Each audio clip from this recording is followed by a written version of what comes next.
Welcome to your Daily Dose of Sunday School, episode 133. We are looking at the sixth commandment. You shall not murder. We're looking at question of 68 of the Westminster Shorter Catechism. What is required in the sixth commandment? The sixth commandment requires all lawful endeavoring to preserve our own life and the life of others. Well, our goal here with the law is to take it to heart. We want to see Christ in the law. I think that's the only way ultimately to take it to heart, for it to really transform our hearts, is to look at the law in faith, see Christ, and for it to really get applied to our hearts. And as it is applied to our hearts, we want to push it out to all the relevant areas of application.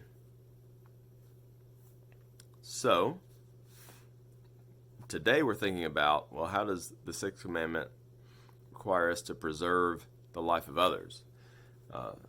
Are we commanded to preserve the life of others? So, a couple verses today, and these are mine. These are not the proof text. We have one more proof text tomorrow.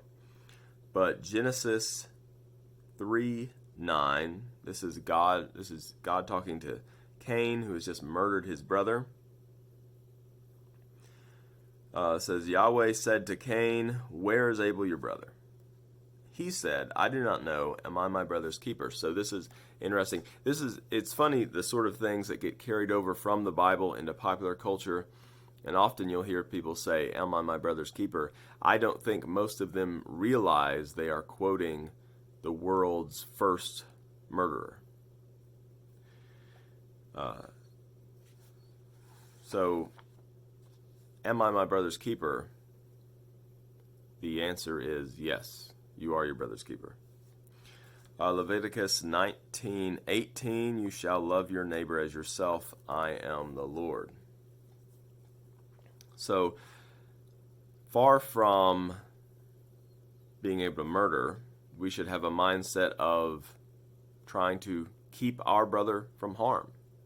So we see this in the law, where you see somebody's cow roaming off. This literally happens where I live.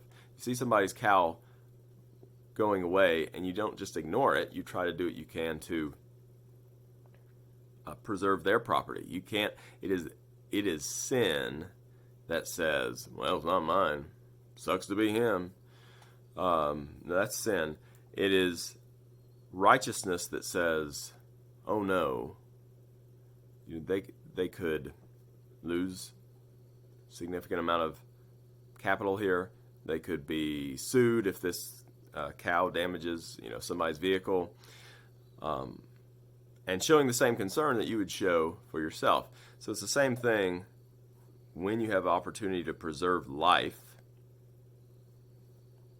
And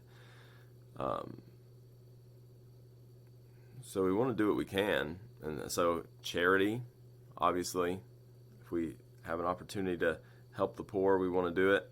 If we see somebody in distress, we want to see if we can help them.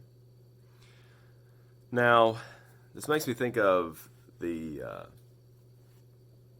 you've got this problem of people who are lying and they're asking for money and they say they're hungry, and people don't want to get taken in.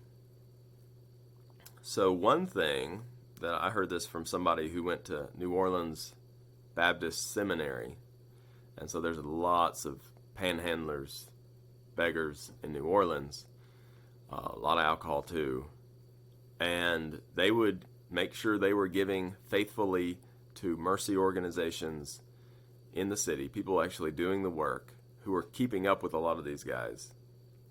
And they would carry a card for those organizations so they could say, "Look, I don't want to give you any money, but here's some people that can help you."